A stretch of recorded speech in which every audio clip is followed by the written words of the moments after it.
Alright, I'm filming outside because I fucked up the intro when I was filming inside. You've probably heard of the concept of being in a flow state. If you're on the internet for any amount of time, I'm sure it's came across your feed at some point. What you may not know is that for hundreds of years, there's been groups of people that call themselves Taoists, practicing entering what seems to be a fleeting state of mind to many. And I managed to stumble across a piece of history of how it came to be.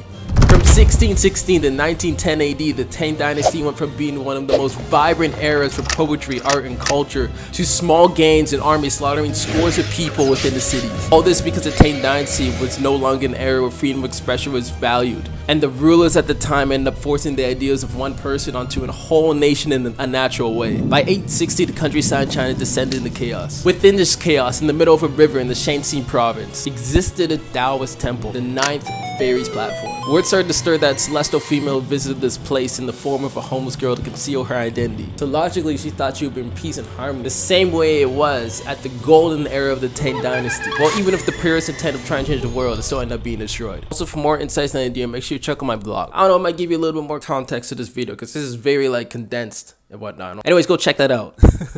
From this, one of the most valuable lessons in Taoism came to be trying to change the world's circumstances according to our own beliefs and preferences, even when the intent is pure, strays us further away from harmony with all of life. This ancient Chinese philosophy is called Taoism. The purpose of this belief is to not interfere with the natural course of the universe. But this gets so confusing because no one actually knows what the course is. And I don't know either because I did not do nearly enough research on this video as I should have. Although from my understanding, it comes from the freedom to pick your own path, not have a path forced upon you or force a path onto others. Human beings gravitate towards certainty. We'll stubbornly stay in a situation we don't want to be in just because of a promise of certainty at the end. Everything's a copy of a copy of a copy. See? In our own lives, when we pursue something only out of a promise of a sure thing and not for any other reason, within the process we become bitter, angry, and exhibit a lack of trust in it when things don't go exactly as planned. So we look to others to help guide us through. Yo, are you fucking kidding me? Why is it so goddamn loud outside? What the fuck? Because having someone guide you through uncertainty makes uncertainty that much more bearable. Even if what they're saying is totally wrong. Like a lot of what I said at the start of the video is historically inaccurate. The Tang Dynasty never happened. That's not to say that we don't need a guide at all. Like for the most part, no matter how old are you probably need some sort of guide on something. 3 years of living on my own and the thought of sending my own doctor appointment is still daunting. We have that guide a lot. We have teachers, instructors, our parents, our peers sharing their experience on how they've navigated this world. Although what happens when you have to face a perilous journey on our own with no guide? Will we descend into chaos like the Tang Dynasty, or will we flourish like it once did during its golden time? That was a trick you can't avoid. The chaos this world is off, but you can embrace it through taking the time to go through the process of trial and error. That's what helps you build the ability to allow things to fall in place. You know, like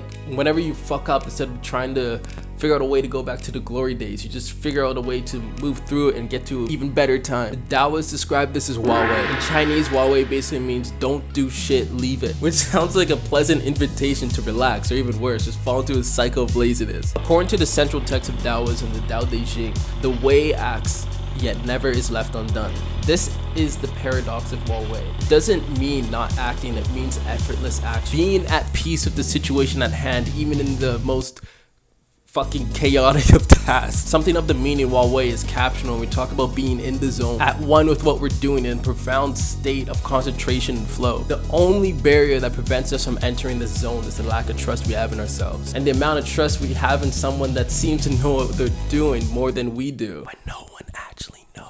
We wait on that approval of that first draft from someone else. Refine it till it's at a standard that we believe others will enjoy, instead of trusting our own taste and just making shit we want to see and doing shit that we want to do. You have confidence to embark on that perilous journey for yourself instead. It is through the act of starting that business or creative endeavor that you've always wanted to start, failing at it over and over again, that you enter the zone, till subconsciously you are on that level of Huawei. And that's it for this video. Make sure you check out my blog. It should be in the first link in the description.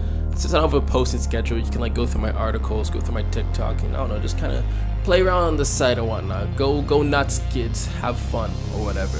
Anyways, thank you so much for watching. Have a good day. I don't know why I said that. It sounded weird. But yeah, I don't know. Have a good day.